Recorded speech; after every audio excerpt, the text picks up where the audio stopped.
ఆ టాప్ 5 నేను అనుకున్నా చెప్తా. ఇప్పుడున్న కంటెస్టెంట్లల్లా నబీల్, నిఖిల్, ప్రేరణ అండ్ యష్మి కాకుండా మణికట్టు ఉండడు. యష్మి కాకుండా లేదు చెప్తా. లేదు ఎందుకంటే ఫిజికల్ టాస్క్లు ఇట్లాంటి ఇంతకంటే ఎక్కువ వచ్చినాయి అనుకో, మనకంటే హెల్త్ మీద భయం అవుతుంది నాకు. వాడు ఒక సిచ్యువేషన్లో నాకు భయమైందండి ఆనెస్ట్గా. వీడు ఉంటాడా పోతాడా అని భయమైంది నాకు. వాడు నిఖిల్ గాడు ఉరికొచ్చి ఇట్లా చెవు పెట్టి చూసి ఈ సేఫ్ అని అంటే నాకు అప్పుడు ఊపిరి పీల్చుకున్నా. సో అది కాకుండా ఎంత నలుగురు చెప్పినా కదా, విష్ణుప్రియ ఉండదు, ఇంకెవరెవరు ఉన్నారన్నా కంటెస్టెంట్లు, సోనియా ఉండదు, ఇంకా నో ఈ సీత ఉంటుంది. ఏం నేర్చుకోలే అన్న నేను. అంటే మన చుట్టూ ఉన్నోళ్ళు మనల్ని నెగిటివ్ చేయాలంటే ఎట్లనైనా చేస్తారు. సో అందరూ మనోళ్ళు కాదని నేర్చుకున్నా. బిగ్ బాస్ వల్ల నేను బాగా నేర్చుకుంది ఏం తెలుసా, బిగ్ బాస్ హౌస్ గురించి కాదు, హౌస్లోకి వెళ్ళి బయటకు వచ్చేలోపు నా వాళ్ళు కాదని తెలుసుకున్నా. బయట కొందరిని బాగా గుడ్డిగా నమ్మిన వాళ్ళు నా వాళ్ళు కాదని తెలుసుకున్నా.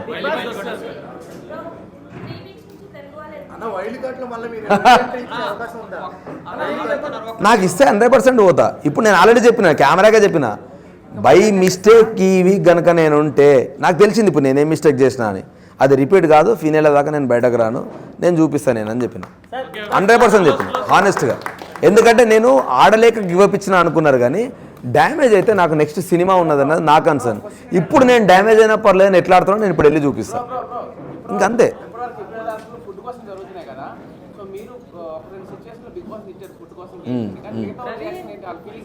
అన్న అందరు అన్నారన్నా, నేను అదే చెప్తున్నా, అందరు అన్నారు నాయే వేసిరాడా, నాయే వేసిరు, ప్రతి ఒక్కరు తిట్టిండన్నా.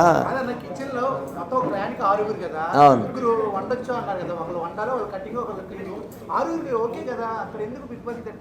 ఎందుకు తిట్టాల్సి వచ్చిందంటే అంతకుముందు 3 రోజులు ఓన్లీ చపాతీ దోశలు తినుకుంటా బతికినాం. ఫస్టే ఆడ గంట టైమర్ ఉన్నది, నువ్వు టైమర్ పెట్టకుండా నువ్వు ఇస్తే నేను ఒక్కనే వండుతాను, 6 మందికి కాదు 12 మందికైనా వండుతా.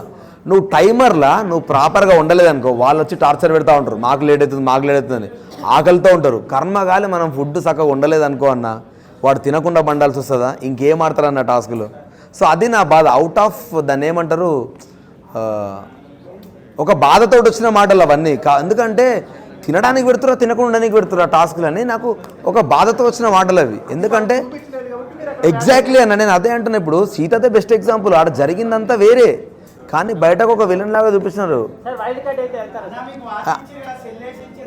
సెల్లే అన్నది ఎవరు అన్నారండి, సెల్లెందుకు నేను మంచిగా వాచ్ పెట్టుకొని సీజన్ అంతా ఆడతాం, మా నాన్న వాచ్ నాతో ఉన్నట్టు ఉంటుంది అనుకుంటే, బయట ఎంతమంది ఎన్ని మీమ్స్ వేసిరో కథం, నాకు నోటిఫికేషన్ అబ్బాయి వాచ్ పెట్టుకోకు నువ్వు అని ఇచ్చారు నోటిఫికేషన్.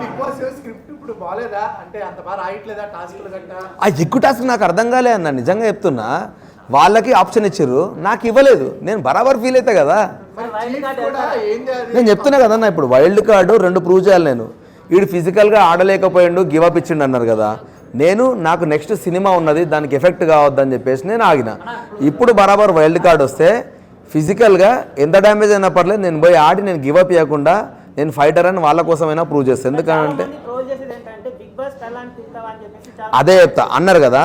ఇదే నేను చాలాసార్లు నా పెళ్ళాం గురించి నేను ఏంటంటే, అరే మా పెళ్ళాంకి నేను వండి పెట్టలేరా అని చాలా క్యాజువల్ వర్డ్ అన్నది. మా పెళ్ళాం అనేది చాలా క్యాజువల్ వర్డ్. సో అది ఆ కాంటెక్స్ట్ ఎవ్వడికి తెలీదు. ఇప్పుడు అదొక్క పదం, వాని పెళ్ళాం అంటే వీడేంద్ర పెళ్ళాం అంటాడు. సేమ్ ఎట్లయితే ముండా అన్న దాని గురించి మాట్లాడాను, ఇది అంతే. ఇప్పుడు పెళ్ళాం అనేది మా వైఫ్ అని కొందరు అంటారు, అరే నా పెళ్ళాం మంచిగా చూసుకుంటుంది నన్ను, ఆ కాంటెక్స్టే వేరే. సో దాన్ని ఇక్కడ ట్రిగ్గర్ చేసేసరికి నీకు ఎఫెక్ట్ అయింది తప్ప, కానీ వాంటెడ్లీ అన్న మాటలు కాదు, చాలా సరదాగా. దాని ముందు వేరే వాళ్ళు చాలా అన్నారు, అన్నిటి నుంచి వచ్చిన ఇంకో మాట అది నాది. సో ఇవేవి ప్లే చేయలేదు వాళ్ళు, నాది ప్లే చేసేసరికి నన్ను బ్లేమ్ చేస్తున్నారు, కానీ నేను అయ్యేం పట్టించుకోను, ఎందుకంటే వాళ్ళు చూసినే మాట్లాడతారన్న. సో నేనేం తప్పేం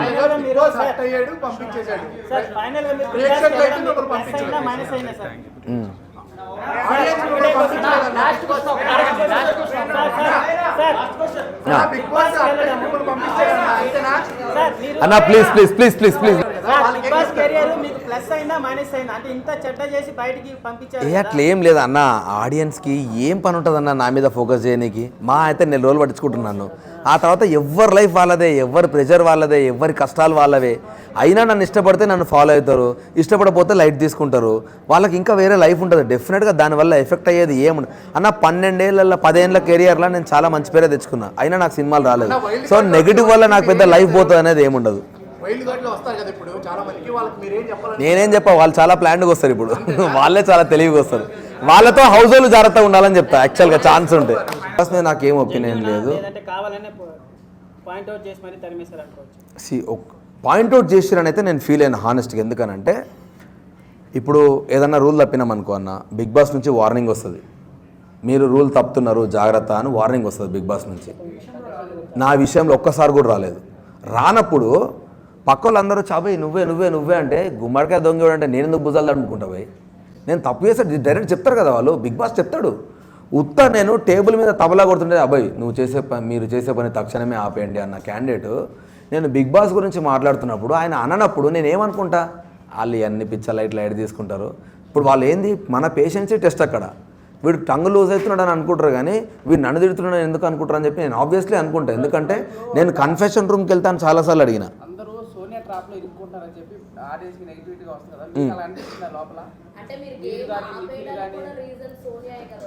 ఏ గేమ్ లేదు, నేను ఆపేయలే. లేదు, నేను ఆపేయలేరా. నేను ఎందుకంటే డే 1 నుంచి చిన్న చిన్న పదాలు ఎత్తుక్కొని ఈ పదాలే మా స్ట్రాటజీ అని మాట్లాడారు వాళ్ళు. సరే బిడ్డ, మరి నా స్ట్రాటజీ కూడా నాకున్నదని నేను అన్నా. క్లియర్, నేను రూల్ గురించే ఫైట్ చేస్తున్నాడా. వాడు బయటకు వెళ్తే లోపలికి రావాల్సిన బాధ్యత సంచాలక్ది. నేను సంచాలకు పిలవంగానే రావాలని లేదు, అవి వాళ్ళు మాట్లాడినే. శరీరం అంటే ఫుల్ బాడీ అని నేను అనుకుంటే తలకాయ ఒకటే అని వాళ్ళు ఎట్లా అనుకున్నారో, వాడు బయటకు వెళ్ళినప్పుడు లోపలికి రావాలి అని అంటే తీసుకురావాల్సిన బాధ్యత సంచాలక్ది. అంతకుముందు సంచాలక్ ఏం చేస్తారు జనరల్గా, వాడు రూల్ అన్నప్పుడు, ఇప్పుడు ఎంపైర్ ఉన్నాడు, నేను లైన్ బట్టల్స్ ఉంటే ఏమంటాడు, నువ్వు లోపలికి వచ్చినాక గేమ్ కంటిన్యూ చేస్తా అంటాడు. నువ్వు మధ్యలోకి వచ్చినాక నేను చేస్తా అంటే నేను నీ మాట నేను ఎందుకు వింటా, నేను బరాబరేనా. ఇప్పుడు ఆమె వింటుందా వేరే సంచాలక్ అయితే అడ్డంగా వాదిస్తుంది. ఫుల్ మ్యానిపులేటింగ్ అంటే నేనేమంటా తెలుసా, ఇప్పుడు వినటోడికి బుర్రలేదంట కరెక్ట్గా. నువ్వు ఎందుకు మ్యానిపులేట్ అవుతావు భయ్, నీ అమ్మ నీకు 25 ఏళ్ళు దాటి ఉన్న వాళ్ళు అందరూ ఉన్నారు, నువ్వు మ్యానిపులేట్ ఎందుకు అవుతావు. నేను అందుకే మ్యానిపులేట్ అవుతున్నావు అనుకున్న వాళ్ళందరితో మాట్లాడిన. నేను నిఖిల్కి చెప్పిన, మిగతా వాళ్ళందరికీ చెప్పిన, సీతుకు కూడా కొన్ని చెప్పిన. నాకు చెప్పాలనిపించినాయని మస్తు మాట్లాడతారు. వాడి మాటలు ఏంటి, నువ్వెందుకు చేంజ్ అవుతావు అన్నది నా పాయింట్.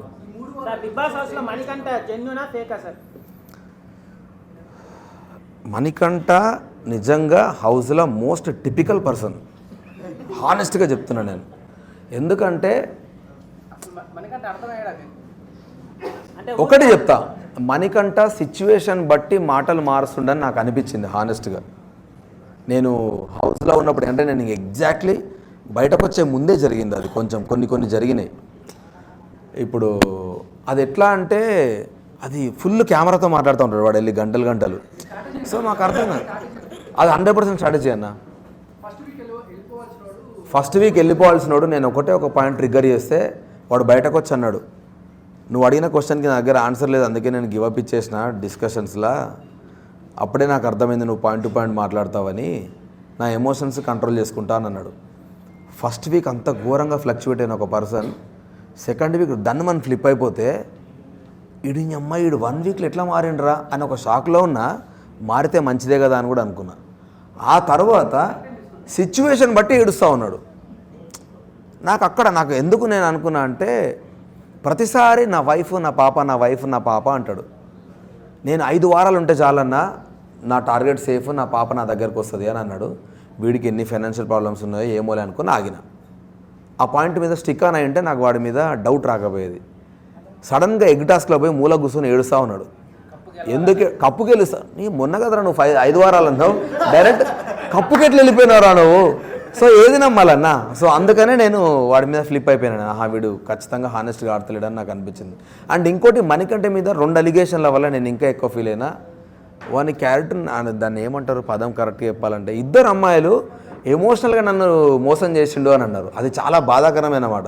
2 అమ్మాయిలు సేమ్ పాయింట్ రేస్ చేశారు, నువ్వు ఫీలింగ్స్తో ఆడుకొని పాయింట్లు తీస్తున్నావని. సో అది నాకు చాలాసార్లు నాకు కూడా అనిపించింది. ఎస్పెషల్లీ అది దోష అది క్లియర్గా చూపించాడు నాకు. సార్ ఆడ ఏం లేదు, ఇటు పుల్ల పెట్టిండు, ఇటు పెట్రోల్ వేసిండు. సో అట్లా ఉండడం రాంగ్ అని నాకు అనిపించింది. సో అట్లీస్ట్ నాకు ఇంకొకటే ఒక ఆప్షన్ ఏముండే అంటే వెళ్ళిపోతున్నప్పుడు వానికి బ్లాక్ రోజ్ ఇచ్చి మనకంట దోష ఉంది చూసినాం అట్లాంటి సిచ్యువేషన్లను అవాయిడ్ చేయ అంతే. సోనియా స్ట్రాంగ్ అయితే ఆడతలేదు.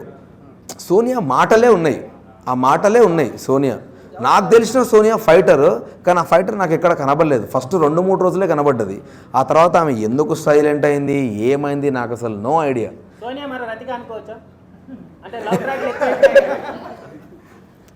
ఈ ట్రాక్ తెలియదు. నాకు బయటకు వచ్చినాక నాకు కొన్ని క్వశ్చన్లు అడితే నాకు నెత్తి ఖరాబ్ అయింది. వాళ్ళతోటే ఉన్నా కదరా సోఫాలో పక్కన ఇన్ని జరిగినాయి అనుకున్నా నేను నిజంగా. నేను షాక్ అయినా నిజంగా. ఇట్లా ఆ రోజు ఘోరంగా ఏడ్చింది. నేను అన్న రోజే ఇంక హెయిర్ ఉండాలి కదా ఏమైంది అమ్మ భలే కవర్ చేసిండు వాడు, నీట్గా కవర్ చేసిండు. ఆ బిట్ మస్తు సెట్ చేసుకున్నాడు వాడు, సూపర్ సెట్ చేసుకున్నాడు. అంటే మనం యాక్టర్స్ అన్నా మనం నీట్గా కనబడాలిగా అన్నాడు. అది మంచిగా అనిపించింది. అది నేను ఎన్నిసార్లు పక్కకుండి నవ్వుకు నాకు అర్థం కాకలేదు. సడన్గా వచ్చి నాకు ఒక హగ్గి అని చెప్పి ర్యాండమ్గా వచ్చి హగ్ చేసుకుని వెళ్ళిపోతాడు. యష్మి ఫీల్ అయిన తర్వాత నాకు కొంచెం ఆక్వర్డ్ అనిపించింది.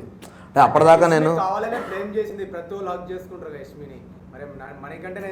మణికంఠకి యష్మికి కోల్డ్ వార్ అవుతుంది. ఎందుకంటే యష్మిని వాడు ఫ్లర్ట్ చేస్తూ ఉన్నాడు. ఎట్లా అంటే యష్మి నువ్వు చాలా క్యూట్ ఉన్నావు అని సారీ శ్రీప్రియ అంటాడు. శ్రీప్రియ వాళ్ళ వైఫ్ పేరు ఇక్కడ ఉంటుంది వెనకాల ట్యాగ్. సారీ శ్రీప్రియ నువ్వు చాలా క్యూట్ ఉన్నావురా యష్మి అని ఇట్లా మాట్లాడుతూ ఉంటాడు. అరే నీకు పెళ్ళైంది కదరా అంటే పెళ్ళైతే ముందు ఫ్లర్ట్ చేద్దాం అని అంటాడు. ఇది హెల్దీ ఫ్లర్టింగ్ అంటాడు. సో ఇవన్నీ నేను చూసుకుంటూ వచ్చి వీడు ఇంతేలే చిల్ అవుతున్నాడు అని అనుకున్నా. యష్మి కూడా సరదాగా తీసుకుంది.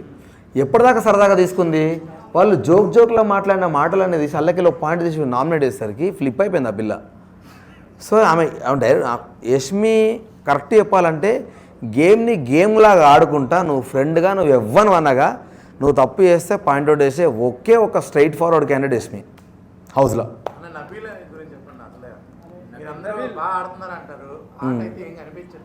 నబీల్ ఆడతాడు. నబీల్కి ఇది బ్యాక్ ఇంజరీ ఒకటి చెయ్యి ఇంజరీ ఉన్నది. కానీ నబీల్లో ఉన్న బ్యూటీ ఏంటంటే నబీల్ కూడా సేమ్ యష్మి లాగా నువ్వు ఎంత ఫ్రెండ్ అన్నగా నువ్వు మిస్టేక్ చేస్తే నామినేషన్లో బరాబర్ పాయింట్అవుట్ చేస్తాడు. కాకపోతే దాన్ని కొంచెం ఎగ్జాజరేట్ చేస్తాడు. అది వాడి స్టైల్. వాంటెడ్లీ 100% ఉంటాడని ఎక్స్పెక్ట్ చేస్తున్నాను నేను. ఎందుకంటే ఫిజికల్ టాస్క్లు గివప్ చేయడు. అండ్ నబీల్ క్విక్ లర్నర్ అన్న.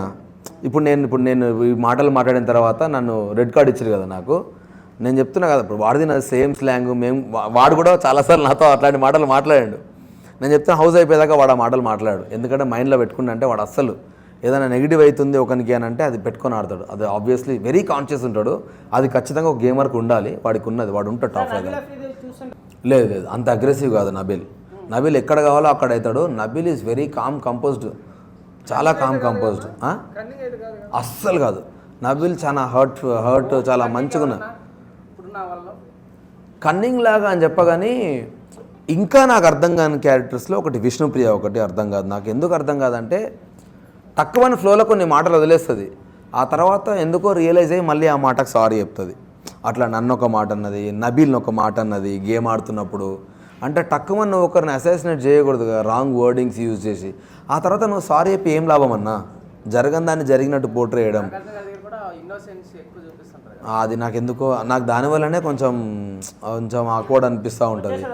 అండ్ ఆమె రాదు. నీకు ఇప్పుడే అయిపోయినా నాకు అర్థమవుతలేదని నాకే లోపలలోనికే అర్థం కాలేదంటే బయట ఉన్న వాళ్ళకి అసలు అర్థం కాదు. సో డెఫినెట్గా తను రాదు. నిఖిల్ నేను విన్న ఆట వేరే, నిఖిల్ నేను చూస్తున్న ఆట వేరే. వాడు చాలా ఎమోషనల్ అయిపోయాడు. నాకు అందుకే అర్థమైంది. నేను వచ్చే 2 రోజులు నిఖిల్ నాకు సోనియా మీదే డిస్కషన్. ఒకటే ఏంటి అంటే అరే ఆమె అడిగిన అన్నీ చేయాలనుకుంటుందిరా అని వాడు అంటాడు. నేనమ్మా నీకేమైందిరా, నువ్వెందుకు చేస్తున్నావు, నువ్వు ఒక స్ట్రాంగ్ ప్లేయర్, నువ్వు అంతా ఫైట్ చేసినావు, నీకేమైంది అంటే ఏమోరా నాకు అర్థమవుతలేదు.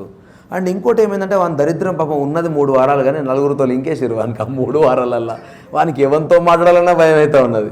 సో అట్లా వాడు ఏది మాట్లాడితే ఎటుపోతానో ఒక భయంలోకి వెళ్ళిపోయాడు. కానీ నిఖిల్ అది కాదు. ఎవరు నిఖిల్ చాలా జెన్యున్ క్యాండిడేట్. కానీ ఎమోషన్స్ వాని గేమ్ని తొక్కేసినాయి. నేను వచ్చినప్పుడు అదే చెప్పిన అవన్నీ వదిలేసి ఆడరా ప్లీజ్, నాకు ఆ పాత నిఖిల్ కావాలి అని. బయటన్న సోనియా వెరీ అగ్రెసివ్. అండ్ ఒకసారి మాట మాట్లాడితే ఇంకోసారి అదే మాట మీద స్టిక్ అనే ఉంటుంది. నేను ఎగ్ టాస్క్లో 2 సార్లు ఫ్లిప్ అయింది. అదే ఫుడ్ గురించి నువ్వు ఏడ్చినావు ఫస్ట్ వీక్లో, అరే అమ్మ నాకు తెలిసిన ఫ్రెండ్ ఈమెనే కదా అని నేను బాధపడ్డా. అదే ఫుడ్ గురించి మేము తెల్లారి 1 అవర్ మాకు ఇచ్చినప్పుడు మేము వండుకుంటామని అన్నాం. అరే మేము బెస్ట్ బ్రేక్ఫాస్ట్ వండుకుంటామని అంటే వాళ్ళు వండుకుంటామన్నారు. నీ అక్క ఎందుకు వీళ్ళతో పంచాయతీ, మీరే వండుకోర్రా అని చెప్తే బ్రేక్ఫాస్ట్ ప్లస్ లంచ్ కలిపి వండుకున్నారు వాళ్ళు. గంట బావు టైం తీసుకున్నారు. మరి నిన్న మీరు ఫుడ్ గురించి అందరు ఆకలి గురించి అంతా మాట్లాడారు, మీరు గంటన్నర టైం తీసుకుంటే మరి మేము గంటన్నర ఆగాలి కదా. నబీల్కి గ్యాస్ట్రిక్ ఇష్యూ ఉంది, నబీల్ ట్యాబ్లెట్ వేసుకోవాలి. ఆదిత్యన్నకి ఇష్యూ ఉంది, ఆదిత్యన్న ట్యాబ్లెట్ వేసుకోవాలి. మరి మీ దాంట్లో అట్లా ఎవ్వరు లేరు హెల్త్ ఇష్యూస్. సరే మీకు ముందు టైం ఇచ్చినా మరి తీసుకోవచ్చు కదా. ఆ ప్రేమ ఇక్కడ ఏమైంది? ఫోటో టాస్క్లా దెబ్బ తాకుతుందనే ఫిజికల్ వైలెన్స్ అవుతుంది అన్నిసార్లు ఆపింది. అన్నిసార్లు మీరు ఆపినప్పుడు ఎగ్ టాస్క్లో కూడా ఫిజికల్ వైలెన్స్ అవుతున్నప్పుడు మీరు ఎందుకు ఆపలేదు? సో ఇప్పుడు ఆ సోనియా నిజమా, ఈ సోనియా నిజమా అని నేను అడిగితే నా ఇంటెన్షన్ అది కాదురా అన్నది. ఇక నేనేం మాట్లాడుతా దానికి? 100% ఆడతలేదు. అదే చెప్పిన 100% ఆ సోనియా అయితే ఈ గేమ్ ఆడతలేదు, ఓన్లీ మాటలు మాత్రమే ఉన్నాయి. అన్న అమ్మ ఒక్కడే క్వశ్చన్,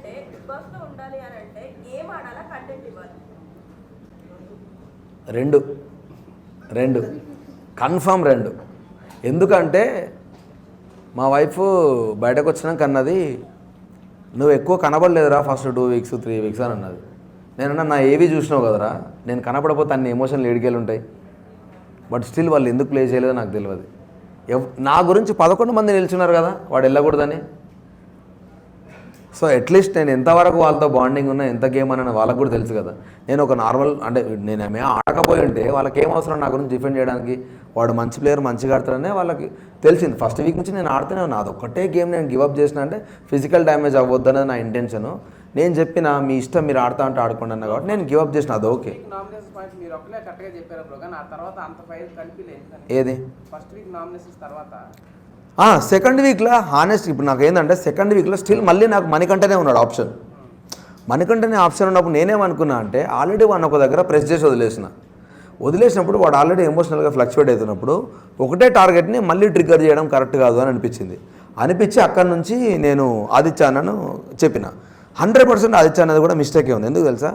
ఆదిత్య అన్న ఏంటంటే లోపల చాలా యాంగర్ ఉంటుంది, బయటకు నవ్వుకుంటూ మాట్లాడతాడు. నువ్వు అట్లీస్ట్ ఏదైనా చెప్పడానికి ప్రయత్నిస్తున్నప్పుడు ఐ లవ్ యూ అని కట్ చేస్తాడు ఆ టాపిక్ని. అది నాకు నచ్చలేదు, చాలాసార్లు నచ్చలేదు. సో అది కూడా ఒక one of the nomination point. ఎందుకంటే ఆ అన్న నాతో ఏమన్నాడు తెలుసా, 5 రోజుల కోసం వచ్చిన నేను అన్నాడు. నేను ఉండలేనబ్బా, నాతో అయితలేదు అంబియన్స్ అది ఇది అంటున్నాడు ఆయన. మంచి లవ్ కావాల్సింది చెప్పాను నాకు. అంటే పృథ్వీ ఎవరిని విష్ణుప్రియ ఉంది ఒక పక్కన అదొక్కటి నేను చాలా బాధపడ్డా. ఎందుకంటే ఇప్పుడు పృథ్వీ విష్ణుప్రియది మీకేం ప్లేన్ చేసారో మాకు తెలియదు. మేము చూస్తున్నప్పుడు కూడా చాలా ఇట్లా ఫుల్ లవ్, ఇట్లా ఫుల్ ప్రేమ ఉందా. సడన్గా ఒకరోజు విష్ణుప్రియ అన్నది, నేను ఊరికే కంటెంట్ కోసం మజా చేస్తున్నా, హీస్ లైక్ మై బ్రదర్ అన్నది. నా నెత్తి ఖరాబ్ అయిపోయింది. కంటెంట్ కోసం ఏది పడుతుంది ఎట్లా మాట్లాడతామన్నా. సో నేను ఇంకా టాపిక్నే వదిలేసిన. ఇక నాకు అర్థం కాదు. ఈ వీక్ నైనిక మణికంఠ అనుకుని. ఎందుకనంటే నైనిక పైన కాన్ఫిడెన్స్ లేకుండే ఆ పిల్ల. పాపం ఏమైందో తెలియదు. నైనిక కూడా చాలా one of the strongest female contestant అనుకున్నా. ఫస్ట్ వీక్ స్లోగా డౌన్ అవుతా వచ్చింది. మేబీ చిన్నపిల్ల అవ్వడము, ఆమె చీఫ్ నుంచి ఆమె వెళ్ళిపోవడము, దాని తర్వాత అందరూ దాన్నే ట్రిగ్గర్ చేసి నామినేషన్స్ లేసరికి ఎమోషనల్లీ డౌన్ అయింది. సో దానివల్ల ఆమె ఫీల్ అయింది. మనీ ఆబ్వియస్లీ కంటెంట్ కోసం ఏడ్చిండా, మళ్ళీ పోతాను భయపడ్డాడో తెలియదు. లాస్ట్ 2 రోజులు ఘోరంగా ఫ్లక్చువేట్ అవుతా ఉన్నాడు ఎమోషనల్లీ. సో వాళ్ళిద్దరిలో ఎవరో ఒకరు అనుకున్నా నేను. సో ఎప్పుడైతే నాకు రెడ్ కార్డ్ ఇచ్చిన తర్వాత నేను ఒకటే మాట చెప్పిన, ఫస్ట్ సేఫ్ అవుతారు కదా జనరల్గా. ఫస్ట్ సేఫ్ అయ్యే కాంటెస్టెంట్లలో ఆ ఇద్దరు ముగ్గురులో నేను లేననుకో, ఫిక్స్ అయిపోండి, నా బట్టలు రెడీ చేసుకోండి అని చెప్పేసిన నేను. పృథ్వీకి ఉన్న ఒక బిగ్గెస్ట్ డిసడ్వాంటేజ్ ఏంటి అంటే, వాడు సీతను తిట్టిండు చూసినావా, యాంగర్ నా స్ట్రెంత్ అని. యాంగర్ వాడి వీక్నెస్. నేను అంటే ఇప్పుడు నన్ను ఎట్లయితే అన్నారో, నువ్వు ఫ్లోలో మజాక్ చేస్తున్నప్పుడు నీ టంగ్ స్లిప్ అయింది, అది నీ మిస్టేక్ అని అన్నారో, అట్లా వాడు ఫ్లోలో గేమ్ ఆడుతున్నప్పుడు ఒక పాయింట్లో ఆగట్లేవాడు. నువ్వు అమ్మాయిగా అబ్బాయిగా ఎవడన్నాగా అని డైరెక్ట్ వార్నింగ్ ఇస్తున్నాడు. దెబ్బలతో నాకు సంబంధం లేదు, ఐఎమ్ సారీ, నా దగ్గరకు వస్తే నేను మనిషిని కాదన్నట్టే మాట్లాడుతున్నాడు. 100% రాంగ్ అన్న అది. 100% రాంగ్ అది. నువ్వు మళ్ళీ టక్కన గేమ్ అయిపోగానే వచ్చి ఇట్లా హక్ చేసుకొని మాట్లాడితే అంత ఫ్లిప్ అయితే నేను అవ్వలేను.